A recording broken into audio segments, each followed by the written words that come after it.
Welcome, everybody. I think we're going to get started. If people would like to take their seats.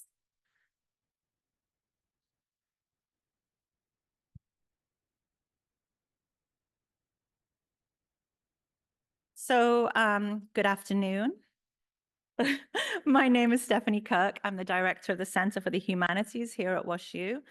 And it's my distinct pleasure to welcome all of you, those here in person and those joining us online, to our annual James E. McLeod Memorial Lecture on Higher Education, organized in honor of our esteemed and beloved Vice Chancellor of Students, James McLeod, who died in 2011. And it's great to see everybody here on this beautiful full day in St. Louis. The McLeod Lecture on Higher Education honors the esteemed Vice Chancellor of Students who died in 2011. I think I might have said that already. But the lecture series addresses the role of the liberal arts in higher education, which is a subject that was especially meaningful to Dean McLeod. I'd like to give a special welcome to Mrs. Clara McLeod, Dean McLeod's widow, also Earth and Planetary Science and Environmental Studies subject librarian, who is joining us here today.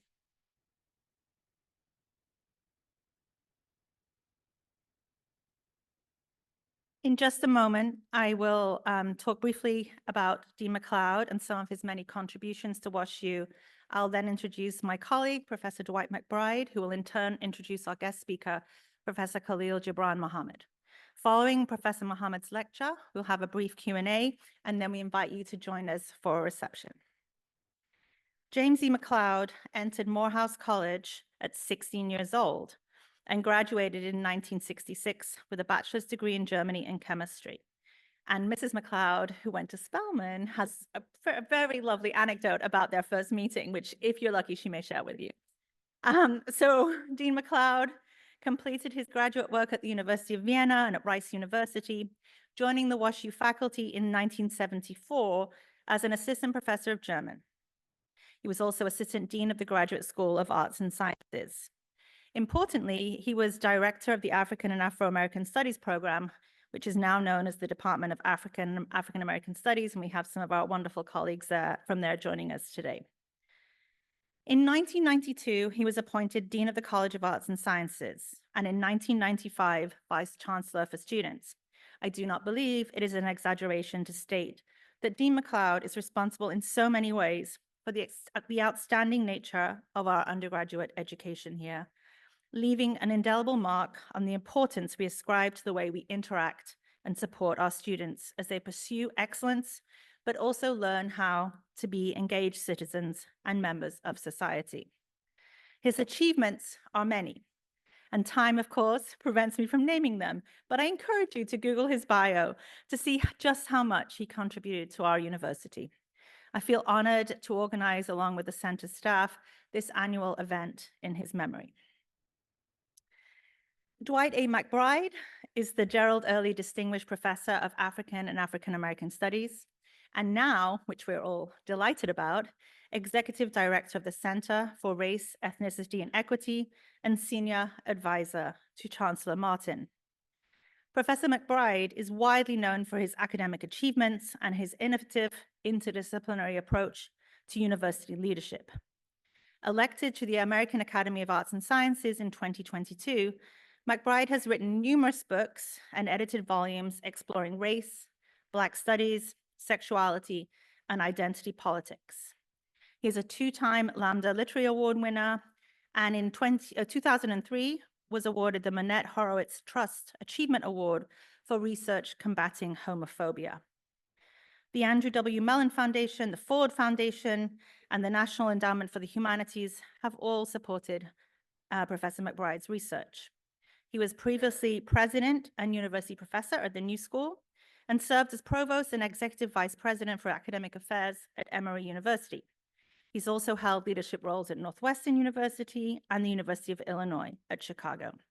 He is co-founder, co-editor of the annual open access journal, James Baldwin Review, which I believe now lives here, which we're very excited about also, and a founding co-editor of the New Black Studies series at the University of Illinois Press, which has published more than 50 titles. He is also founding co-director of the Academic Leadership Institute, a partnership with the University of Michigan that supports development of future academic leaders who are committed to advancing diversity and inclusion in the academy. We're delighted that you're now at WashU, and I would like to invite you to come and introduce our distinguished visitor.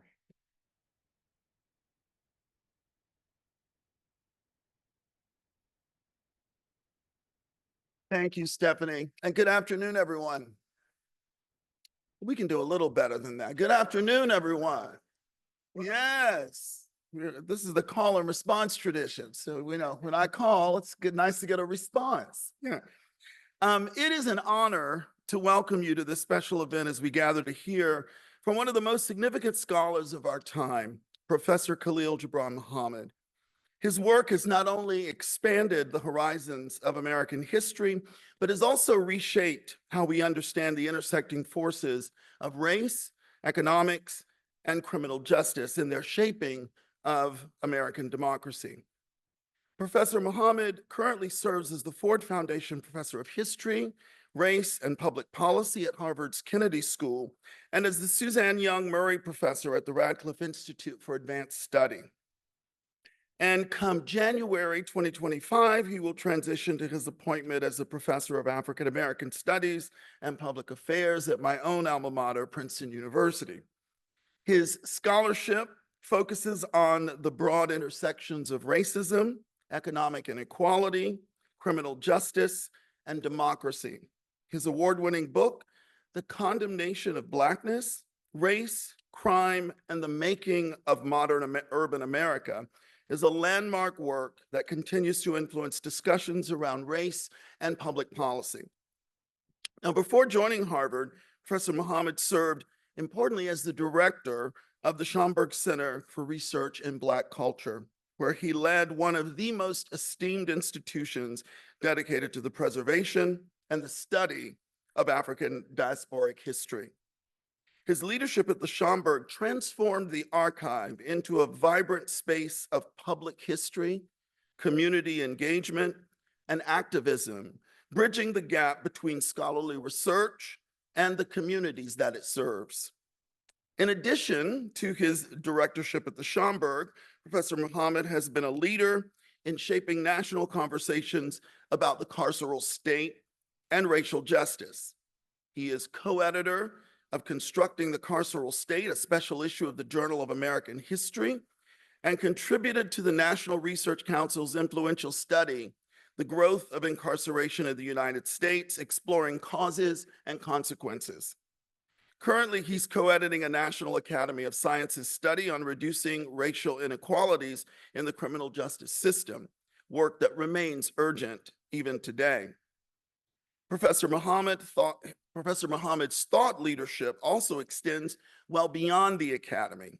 His writing and commentary have been featured in The New Yorker, The Washington Post, The Nation, and The New York Times, where his contribution on sugar to the 1619 Project brought his expertise to a much wider audience. His voice has also reached millions through his appearances in critically acclaimed documentaries, including 13th, Slavery by Another Name, and Amend, The Fight for America. A highly respected public intellectual, Professor Muhammad has received numerous awards for his contributions, including the Distinguished Service Medal from Columbia University's Teachers College and 2 honorary doctorates. He has also been recognized by Crane New York's Business 40 Under 40, Ebony Power 100, and the Root 100 list of Black influencers. His deep commitment to public engagement is further reflected in his service on the boards of institutions like the Vera Institute of Justice, the Museum of Modern Art, Cure Violence Global, and The Nation magazine.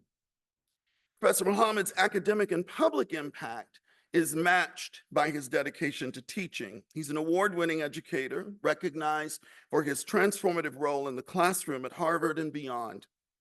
A native of Chicago's South Side, he graduated from the University of Pennsylvania with a BA in economics and earned his PhD in US history from Rutgers. Today, as we find ourselves all too familiarly and once again in the long arc of American history, having to navigate increasingly polarized conversations around race and history, in which the very legitimacy of African American studies and the teaching of Black history are under assault by powerful political forces, Professor Muhammad has remained steadfast in his defense of the discipline. He has emerged as a clarion voice in the public square, challenging attempts to silence or distort the history of Black Americans. To listen to Professor Muhammad is to be reminded that history is not static, that the stories we tell matter deeply, and that who gets to tell those stories is profoundly political. He has long understood that the erasure of Black histories is not a neutral act, but is a deliberate one, and that our responsibility as scholars and citizens is to reclaim, to resist, and to remember. Now, please join me in extending a warm WashU welcome to my esteemed colleague and our guest, Professor Khalil Gibran Muhammad.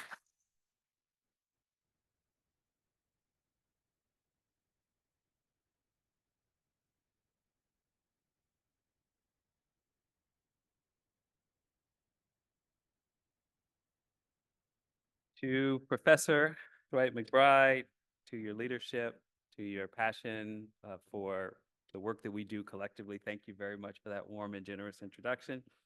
That whole 40 under 40 thing, that was a long time ago. A very long time ago. In any case, it's nice to be reminded that you're never too young to try to make your mark on the world. And so, hey, Marlon. Hey, no, old friend. I also want to thank everyone who made it possible for me to be here, to the legacy of Dean McLeod, to the Center for Humanities, to Stephanie Kirk, to April Dean, and to Meredith and so many others who took good care of me today and stewarding me from my hotel to lunch and now to this afternoon's lecture. Recognizing that this is a mixed company, some Black Studies scholars, some towering in the field, undergraduates, and many others interested in today's lecture, I just want to say thank you for coming out for what I hope will be both informative and also a bit of an impassioned appeal. And you'll see that transition when it happens. I think for me personally, as a scholar, I'm here to make the case that this work has never not been political, that the notion that Black Studies can be discredited as a political project is precisely the inversion problem that makes it so hard to mount the resistance necessary to overcome this moment. And then I often try to give away the takeaway, which is to say, and so too go Black folk, so too goes democracy. So the unbearable burden of Black studies and the enduring fight for American democracy. There's no moment in the United States when making Black people the subject of history, the subject of culture, of world making, did not produce what the historian Martha Biondi calls a counter-revolution.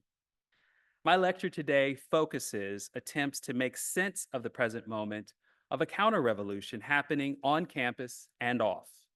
In her masterful book, Black Revolution on Campus, Biondi traces the history of the founding of Black Studies, an outgrowth of student movements in the late 1960s, many a direct demand for more Black students, faculty, and curricula representation in the wake of Martin Luther King's assassination in 1968. She reminds us that in its earliest days, and I quote, Black Studies was seen by many as an academically suspect, anti-white, emotional intrusion into a landscape of rigor and reason. Within a few short years of Black Studies, baby steps onto various campuses, university administrators sought to dismantle nascent programs. Robert Allen, editor of The Black Scholar and author of Black Awakening in Capitalist America, published in 1969, noted in a 1974 Black Scholar Journal article that from 1971 to 1974, just the prior 3 years from publication of that article, that the number of schools with full-scale Black Studies programs had already fallen from 500 to 200. He noted that 3 charges were leveled against Black Studies. They were that 1, it was intellectually bankrupt, only glorifying Black history and soothing, in his words, the Black psyche. 2, that it was political and not academic. And 3, that Black Studies is reverse racism. In this way, noting in 1974, the responsibility for racial tension on campus is shifted from the racism of the university and instead blamed on the militancy of Black students and Black studies. Such a charge also serves, he continued, to obscure the political function of the university as a servant of the bourgeois order, preparing an academic and professional elite that can, quote, manage America on behalf of the white power-holding classes. He also added that within the broader political climate of the nation, Richard Nixon had made, quote, great efforts to convince any doubtful whites that Black militants, Black welfare chiselers, Black AFDC mothers, Black criminals, and Black student radicals were the cause of whites' present economic and political distress.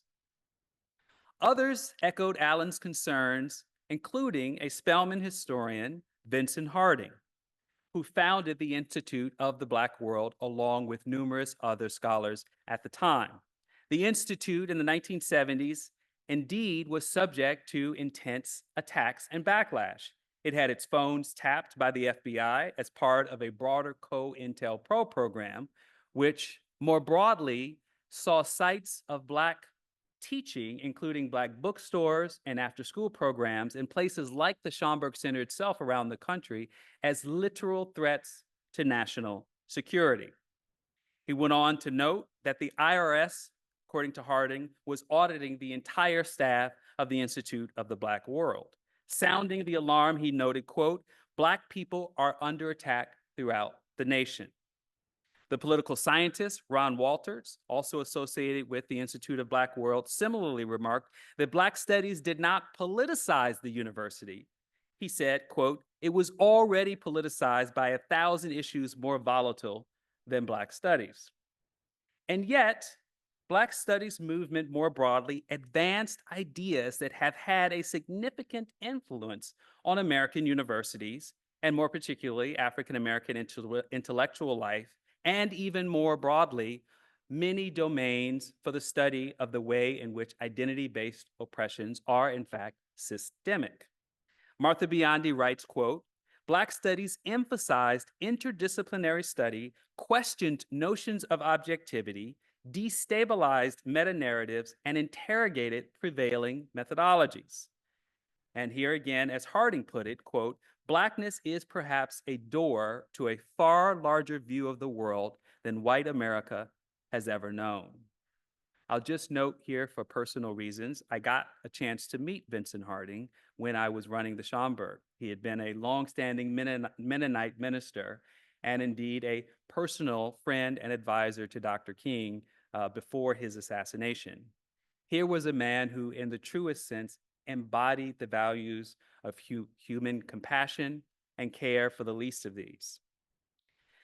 So, to be clear, this generation in the late 1960s, among Harding, Ron Walters, Angela Davis, and many others who helped to build an infrastructure of Black studies, were not the first to take up this work.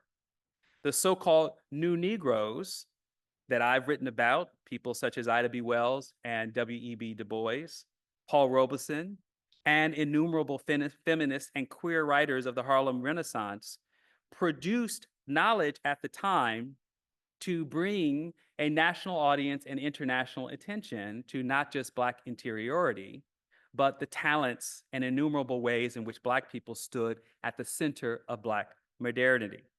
It was indeed in this fertile soil that the Schomburg Center itself was born in 1926. And yet, for their effort, for their vision, many of them faced backlash. Many of their careers were ruined, their reputations tarnished, they faced state-sponsored violence, and of course, for people like Robeson and Du Bois in particular, along with Ella Baker, faced at various times charges of sedition as well as treason. I open with this reminder of the stakes of Black studies because through it all, it is not an exaggeration to say that in the main, Black studies has been part of a knowledge infrastructure to promote pro-democracy movements in the United States. And to the extent that most universities still imagine that Black studies is primarily just as Robert Allen said its critics said it was in the 1970s, to soothe the psyche of Black students, actually has created the conditions now 50 years later from 1974 that bring America to the brink of fascism. The Yale philosopher Jason Stanley has published a recent book. It is Erasing History: How Fascists Rewrite the Past to Control the Future. And in it, he writes, critical race theory, women and gender studies, queer theory, labor history, disability studies, and other bodies of scholarship show how social movements can succeed in breaking down obstacles to equality and liberation. Such approaches stand to create a lifelong disposition toward civic compassion and the agency to act on it. Ironically, it may be that the tentative successes of these endeavors have helped to trigger the authoritarian backlash that he describes in his book. Well, I have much less hesitancy to make the claim. I want to be clear that the linkages between Black studies and other tools of equity, justice, and democracy, that it is not in fact controversial to say that critical race theory grew out of the soil seeded by Black studies, and that diversity, equity, and inclusion as a field of study within higher education as it is, and as a practice within higher education as well as the private and nonprofit sectors, could rightly be called applied Black studies. It is precisely the long history of the attacks on Black studies that have created this moment, a moment that has brought a heavy weight and unwarranted and unwanted burden to many of us in this room today. We feel it personally. I certainly know that I do.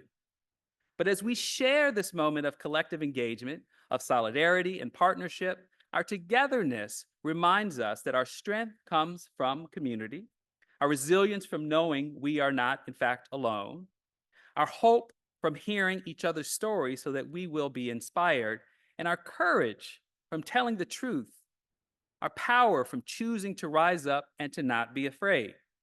Over the past 3 years, we have all witnessed a full-scale assault on education in America.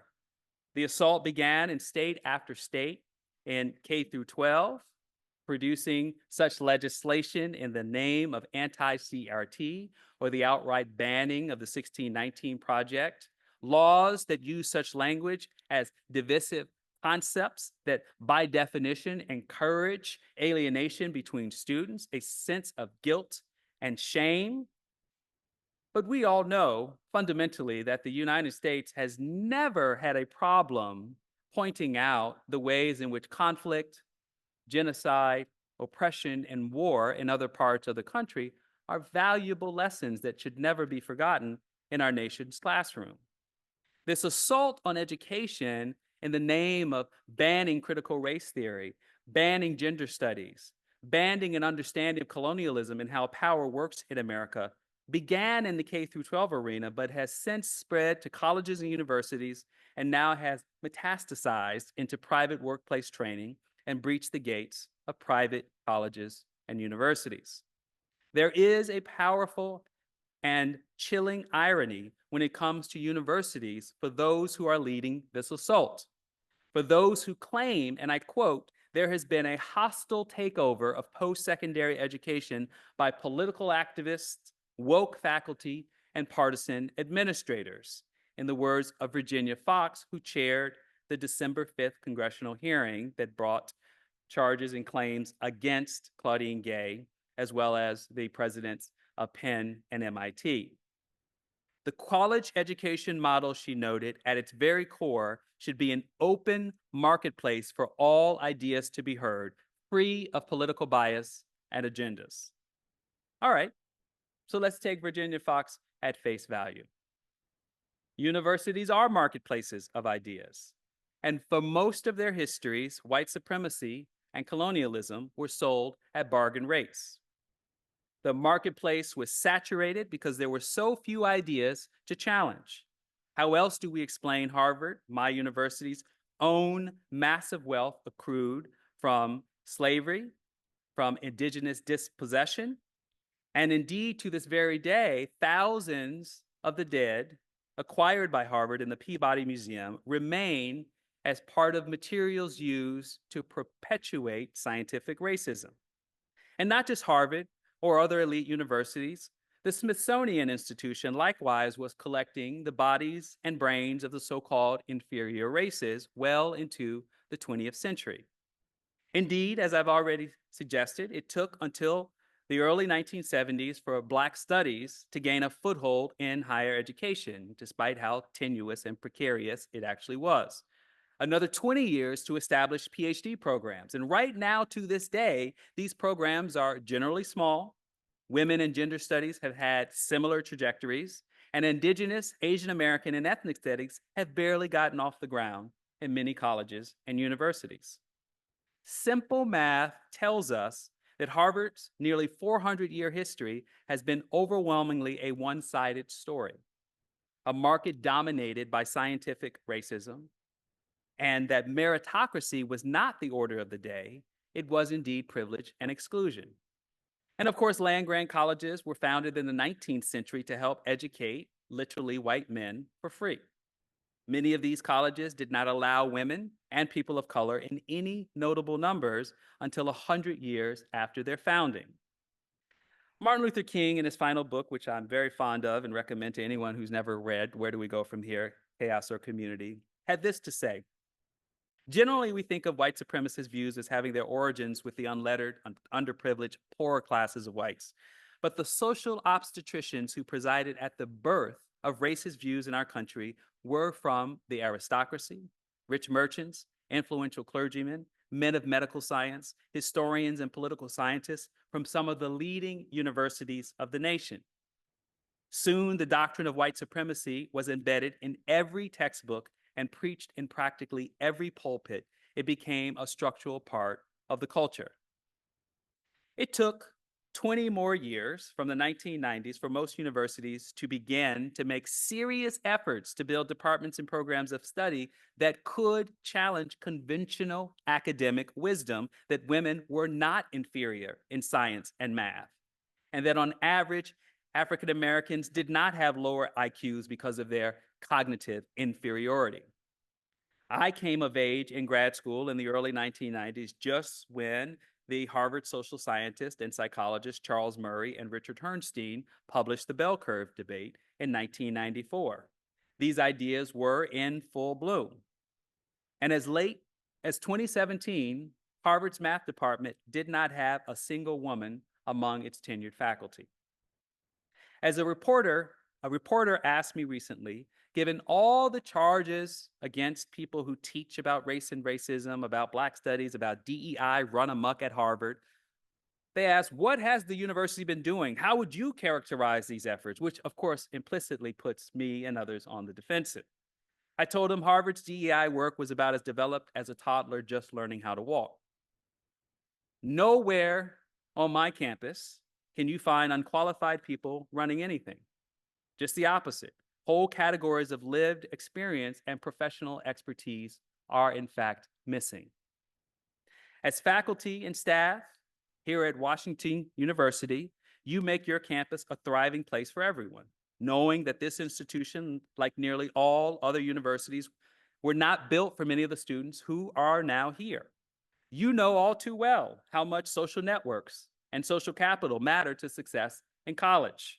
The truth is that racially and economically diverse students bring assets, skills, and talents to college campuses, in part because the barriers they have overcome are higher, the walls they have climbed taller, and the bridges they have crossed span wider than the traditional students at many colleges and universities. These assets compound to the benefit of everyone, especially the privileged, who are more likely to work well with others in an increasingly global marketplace that, no matter what illiberal politicians and wannabe fascists say, is inevitable. The world is changing quickly, and the world will be the better for it as we set about to save the planet from the extractive and exploitive excesses of an elite few. I'm thinking here of Elon Musk, just to be clear. But you don't have to take my word for the benefits of diversity on our campuses. Princeton's president, Chris Eisgruber, in the 2024 State of the University address, attacked head-on the lie that diversity is eroding standards and destroying excellence in higher education. He said, quote, "Indeed, only dewy-eyed nostalgia, baleful ignorance, or an ideologically driven determination to erase history could justify a claim that leading American universities were more focused on excellence in the past than they are today." Exactly the opposite is true, he noted. America's leading research universities have dismantled one barrier after another to become the genuine centers of excellence that they are today. Think counter-revolution. He goes on to tell Princeton's story of a once fabled university nicknamed, and I quote, "the finest country club in America," a place where privileged young men loafed rather than studied. He cites as evidence a primary document, a 1958 publication of the Princeton Alumni Council that insisted that Princeton would admit any alumni child likely to graduate. As evidence, it proudly boasted that the sons of Princetonians were overrepresented in the bottom quartile of the class and among those most likely to flunk out. The Alumni Council's brochure spoke about Princeton's sons because, of course, the university did not admit women until 1969. Precisely the moment when, in the wake of King's assassination, so many of previously excluded populations on campus began to come to them. That one of many arbitrary distinctions that this university and others embraced came at the expense of excellence. Princeton's president is a rare truth-telling leader, someone willing to expose the claims that Black studies, that CRT, and that DEI are racist. The presumption that any indigenous or Black and brown woman in a position of leadership is by definition unqualified and undeserving of her position is a perfect expression of what therapists call projection. These people know that their good old boy networks are now on full view. The emperors have no clothes. We, of course, have a choice to make. We can stand up and resist. We can choose not to go backwards. We can choose not to put back on a veil of colorblindness, to commit to assimilation and erasure, to commit to denialism about how power works. We cannot put the blindfolds back on and unsee the truth. The charges of a reverse racism coming from elite politicians and billionaire donors is not just laughable. These false claims are a form of the most extreme misinformation and a colossal expression of hypocrisy. If you took all the power of Black studies, of cultural centers, of DEI officers on my campus or this campus or any other, where you usually have Black, Latinx, Asian, or white women in charge, and put them in an explosive, you'd have about as much firepower as a firecracker. Maybe a stick of dynamite if you happen to work at Disney. By stark comparison to the Bill Ackmans and the CEO co-conspirators that we're hearing from, those who are charging that places like Harvard, for example, in a most recent report issued to the university and made public by the news just about 2 weeks ago, that Harvard is over-investing in Black studies and under-investing in two of the most dominant majors, economics and computer science.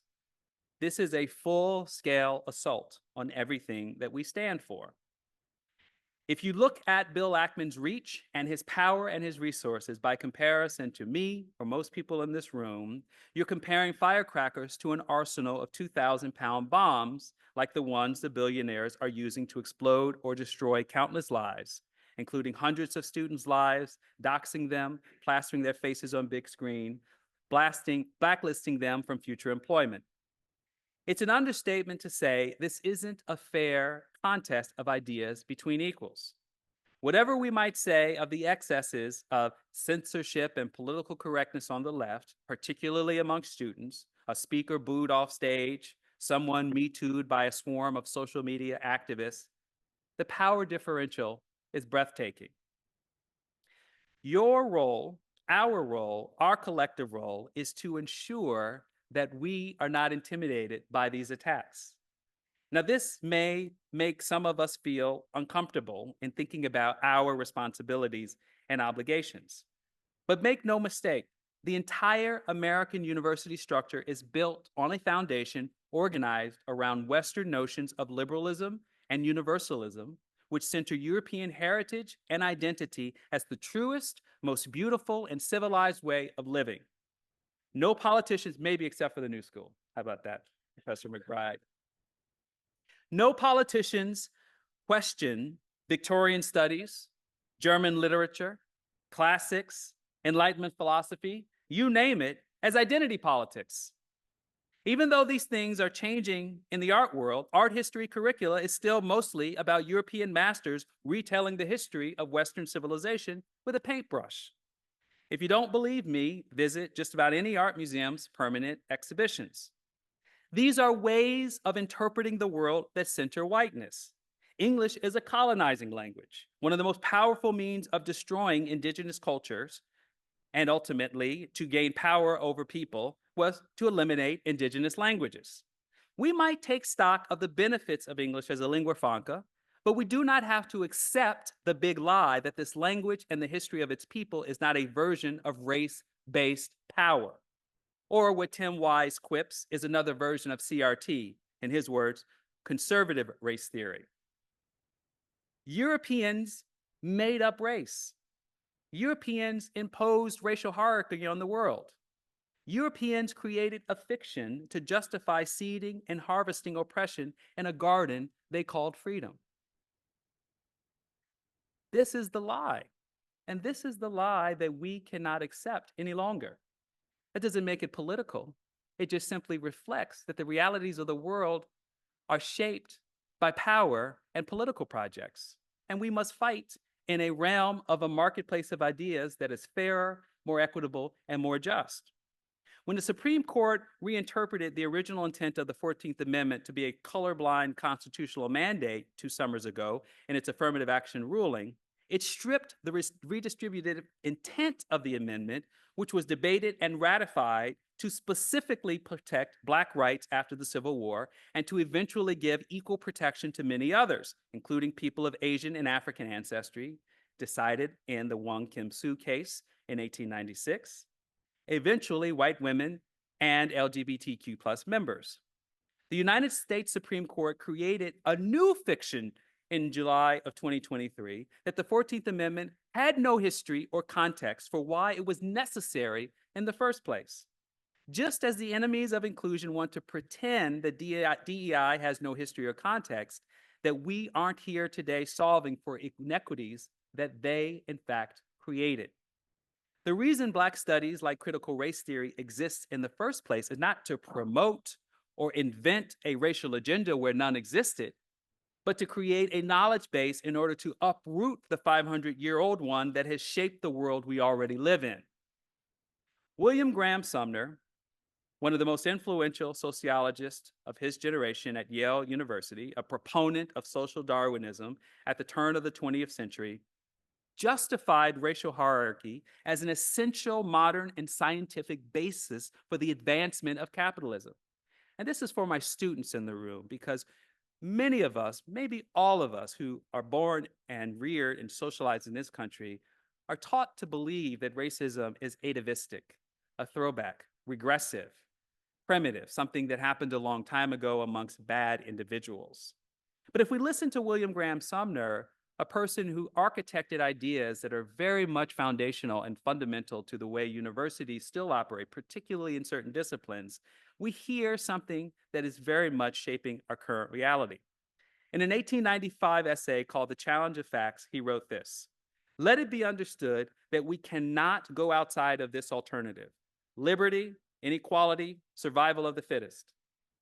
Liberty, inequality, and survival of the fittest. not liberty, equality, survival of the unfittest, pairing equality with an inferior perpetuation of humanity. He noted the former carries society forward and favors all of its best members. The latter carries society downwards and favors all of its worst members. This is still the reigning orthodoxy of classical economics. Equity is bad for civilization and bad for business. The stakes of William Graham Sumner's racist ideas were on full view in 1904 when the Bronx Zoo encaged an Angolan child in the monkey zoo. The zoo had just opened to great acclaim, part of a period when American science and technology were jockeying for Western dominance. The Congolese boy named Otabanga was kidnapped by an anthropologist, Samuel Vanier, and brought to the United States. This is not necessarily a story that most people know. It's not a household story, although it's not unknown to many. What may be lesser known is the way that the New York Times justified what was happening in the face of Black resistance, in the face of the kind of Black resistance that some of those early pioneers of Black studies from Du Bois and others were mounting. The New York Times had this to say: "We do not quite understand all the emotion which others are expressing in the matter. Otabanga, according to our information, is a normal specimen of his race or tribe, with a brain as much developed as are those of its other members. Whether they are held to be illustrations of arrested development and really closer to the anthropoid apes than the other African savages, or whether they are viewed as the degenerate descendants of ordinary Negroes, they are of equal interest to science and can be studied with profit." Let me remind you, Otabanga was kept in a primate cage. The Times editorialist went on to add, quote, "Pygmies are very low in the human scale, and the suggestion that Banga should be in a school instead of a cage ignores the high probability that school would be a place of torture to him.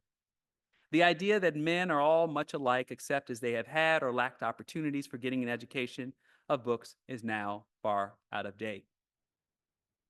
The erasure of this story makes possible the continuation of the underlying ideas that perpetuate racial hierarchies. It is breathtaking, again, that we have to remember that the enemies of equity, as Black folks sometimes say, fit their mouths to tell these lies, that woke indoctrination is the problem, that we are the ones trafficking racism under the cover of academic scholarship and teaching, just as Robert Allen reminded us in the 1970s was the call and claim against Black studies at the time. All this absurd talk about Black studies, about DEI, about faculty teaching about oppression as inherently racist is total nonsense. Is an oppressor versus oppressed framework only racist in regards to Black history? Should students not learn about oppression at all? For example, in the case of the British oppressing American colonists, European Jews by Germany, or political dissidents in the Soviet Union, Uyghurs in China, or Black South Africans under apartheid? The lesson of fascism is really a lesson about the power of fear. The work of democracy is not a policy fight, it is a fight over power. And that power is most visibly directed towards erasing history and destroying truth.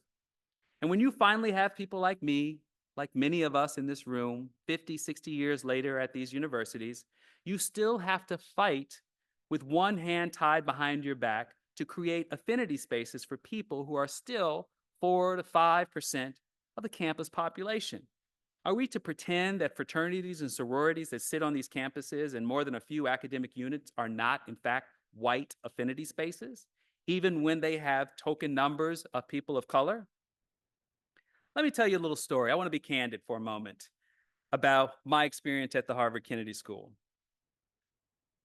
5 years ago, my colleagues at the IRA Project, a research initiative focused on institutional anti-racism and accountability, brought an exhibition to the school on redlining. It was pretty straightforward. It was called Undesign the Red Line, and it's centered on Boston. It showed the parts of the city where Black people were prohibited from living, people of Mexican ancestry, and in some parts of Boston, even including Italian and Irish. The exhibit ultimately explored the history of redlining. It was an explicit presentation on the various parts of the city in relation to this history. And you'd figure at the world's most influential policy school, this would be a good thing. Half our students are international. They don't have prior knowledge necessarily. But what a perfect illustration of what is often controversial, if not disputed, this thing that we call systemic racism. Most of our students are not generational victims of it, but all of our students will graduate with the power to make decisions on behalf of other people far less influential than them. If redlining isn't a prime example of systemic racism in housing and a prime driver of the racial wealth gap in this country, I don't know what is. Housing is the primary instrument of wealth building. It determines the quality of public education children receive. It predicts which zip codes are the most toxic to live in, which zip codes have healthy, affordable food to eat, which zip codes are used by banks to raise fees on customers to limit or expand access to capital or to target borrowers for predatory loans. But we all know this. What you don't know is that a senior member of the Kennedy School administration refused to allow this history to be described accurately on digital signs around the country where events are promoted. He objected strenuously to naming redlining systemic housing and economic racism. As the senior leader explained to me, calling redlining housing and economic inequality was better because some people might disagree that redlining was racist.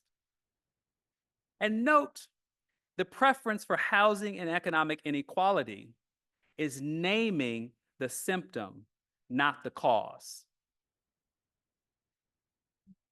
Now here, of course, I'm trying to hold back the outrage that I experience in this conversation, but it's hard to do because in the moment of the conversation, it was the equivalent of this person telling me that an exhibition on climate change might create dissonance for some members of our community who don't believe that climate change is based on carbon emissions and man-made activity, but has a religious view that this is just the way that God plans to end the earth and bring us all home to the rapture. It would never happen.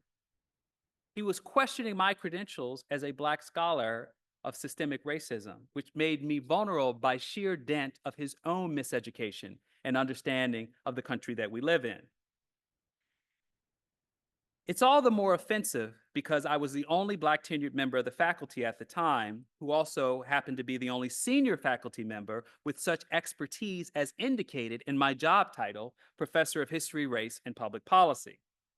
I was incredulous after insisting on the changes, but the administrator refused. I lost, we lost, truth lost.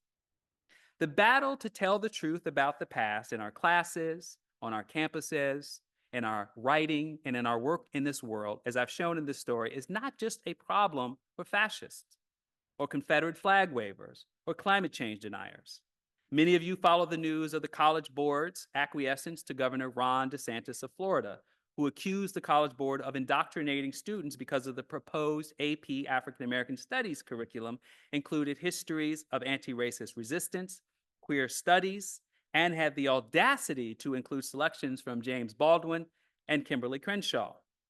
DeSantis's fascist behavior is one thing, but the College Board pretending that when it removed this content, it was not bowing down is another thing.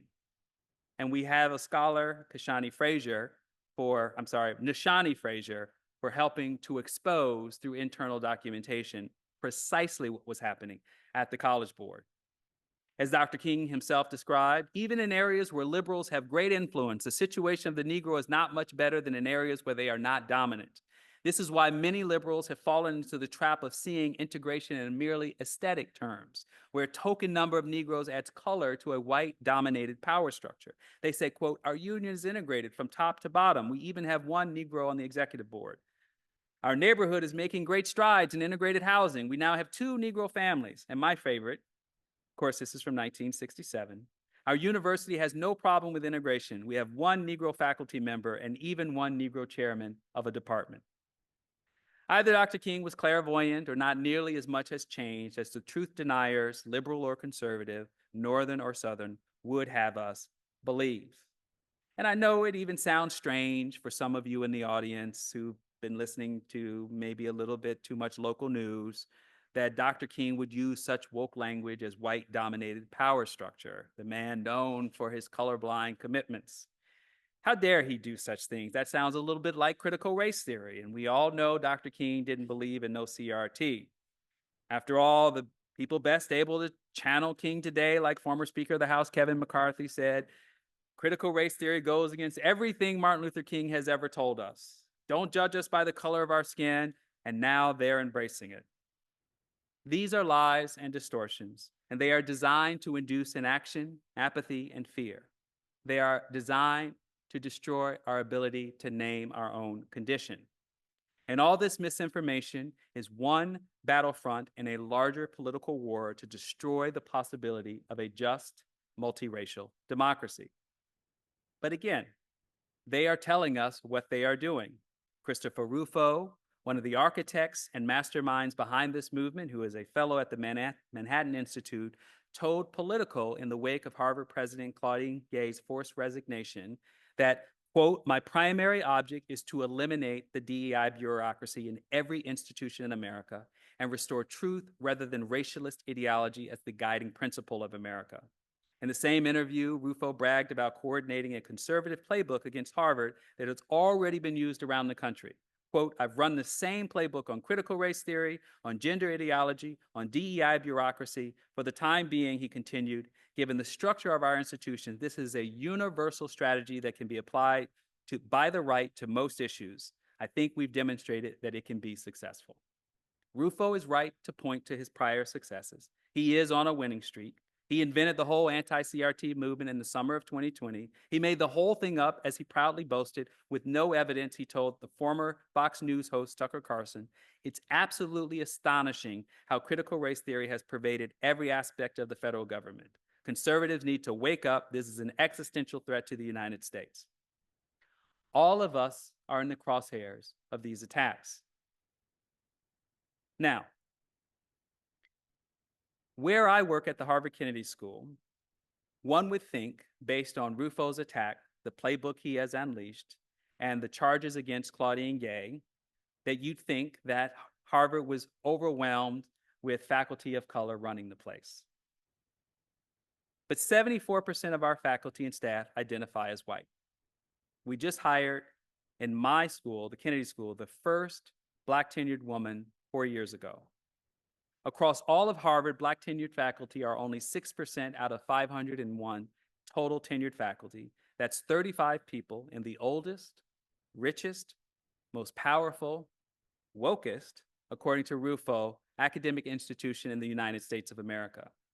When you just stop and take a deep breath, you realize we are living in the land of make-believe. Or as my kids used to play, it's opposite day. Up is down, right is wrong, lies are truth, fiction is fact. But we don't have to accept these lies. The disparities on the ground haven't changed the facts of the society we live in. Let's just revisit very briefly what we learned 3 years ago at the height of the COVID pandemic. Deaths showed us the truth about systemic racism in America, that the last and the least were sent to their deaths to serve the privileged and the insured. During the height of the pandemic, the American Public Health Association issued a report noting that 209 entities in 37 states, from local school boards to municipalities to public health agencies, declared racism a quote-unquote public health crisis. The American Medical Association adopted new guidelines to confront systemic racism in medicine. In the face of the overwhelming evidence that systemic racism put Black and brown people in mortal jeopardy because of their overrepresentation in environmentally polluted, red-line neighborhoods, living in overcrowded and overpriced, dilapidated housing, commuting to work on mass transit, poorly paid and underinsured, and yet these folks were on the front lines of battling COVID as the bus drivers and subway conductors, and the grocery store clerks, and the orderlies and healthcare workers to save the rest of us. By the numbers, Black and brown people are still facing long odds when it comes to key quality of life indicators, from healthcare to housing, from poverty to policing, from work to wealth. The wealth gap is 8 to 10-fold. Not much has changed. The only thing that has changed since racism was declared a public health crisis is not that racism is no longer one, or even that the national reckoning with the evidence of premature death in Black America is not simply the sum total of bad bodies, bad parenting, and bad behavior. What has changed is that American fascists and neo-Confederates have conspired, once again, to suppress the vote, outlaw protest, and criminalize the freedom to learn, read, speak, and once again have convinced an entire swath of ordinary white citizens and an increasing number of Black and brown ones to join them. These are the same people who say diversity is a code word for hashtag white genocide, or that anti-racist is a code word for anti-white, and now have labeled anti-racism and DEI as anti-Semitic, weaponizing Black people's historical Jewish allies. In the December 5th congressional testimony, Virginia Fox said a radical ideology had taken over the universities, a radical ideology. And she singled out my class at the Harvard Kennedy School on the history of race and racism as a prime example of an anti-Semitic and hateful ideology at work at Harvard. One of her staffers told a Boston Globe reporter that I was, quote, a race agitator. The charge against me is especially preposterous since I teach the history of anti-Jewish hatred and discrimination in the United States. I teach my students that the lessons that the Nazis learned about how to disenfranchise and ultimately to destroy the lives of Jews in Germany, they learned from the United States. We cannot be afraid because fear is the oxygen that fuels their movement. In 1995, a year after Newt Gingrich-led Congress, after a Newt Gingrich-led Congress passed and Bill Clinton signed into law the largest crime bill in American history, all but ensuring America would reach new heights of exceptionalism for putting more people in cages than any country in the world, one of our best and brightest and most excellent Black studies scholars, Toni Morrison, wrote an essay entitled Racism and Fascism, warning about the inextricable link between the two. She wrote that before the final solution, there is a first solution, a second, a third, and so on. She outlined 10 steps, and they are: 1, construct an internal enemy. 2, isolate and demonize that enemy. 3, enlist the media to distribute misinformation and propaganda about the enemy. 4, discredit those who expose the lies about the enemy. 5, silence those who come to the defense of the enemy. 6, malign all representatives and sympathizers with this, quote, constructed enemy. 7, promote scientific racism and myths of racial superiority. 8, prepare, budget for, and rationalize the building of holding arenas for the enemy, especially its males and its children. 9, reward mindlessness and apathy with monumentalized entertainment. 10, maintain silence at all costs. She continued, in 1995, racism may wear a new dress, buy a new pair of boots, but neither it nor its succubus twin fascism is new or can make anything new. It can only reproduce the environment that supports its own health, fear, denial, and an atmosphere in which its victims have lost the will to fight. The forces interested in fascist solutions to national problems are not to be found in one political party or another, because the genius of fascism is that any political structure can host the virus and virtually any developed country can become a suitable home. Fascism talks ideology, but it's really just marketing for power. Let me add one more thing to Morrison's list. We also have to recognize that Black and brown and Asian people are being weaponized to defend racism and fascism, standing in as model minorities, using their individual success stories as proof of the American dream. But colonizers have always recruited the indigenous and the oppressed as collaborators to do their bidding, to protect their interests, to be the front line of defense against the resistance of the people. It isn't an accident that more and more Black and brown men are lining up behind Trump. Trump is appealing to their naked self-interest, promising status, visibility, a dollop of power.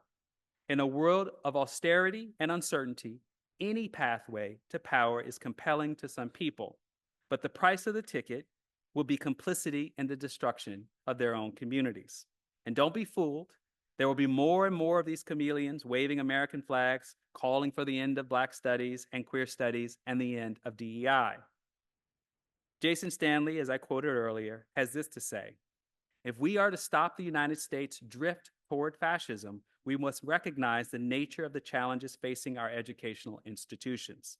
Schools and universities are indeed on the front lines of the multi-decade far-right effort to reinforce anti-democratic myths and ultimately to transform a flawed but hopeful liberal democracy into an authoritarian, potentially fascist nation-state. In the tradition of Black freedom struggles, leaders must act in the face of these attacks. Leaders don't turn and run or hide when the enemy advances. All of us in this room have celebrated the sacrifices of those who came before us. We have shared these same stories of Black heroism and sacrifice with our own children, with our nieces and nephews, with our mentees, and with the innumerable young people who have been captive audiences for our motivational speeches. What is the value of history if, when our time comes for leadership, we are silent?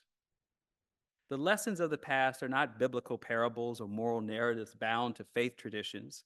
The archives speak the truth of the real lives who used their agency and took risks and sometimes failed or suffered losses.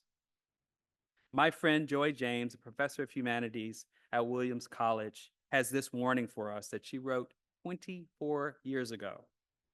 There is an occupational hazard of belonging to an ineffectual leadership reluctant to counter neoliberalism.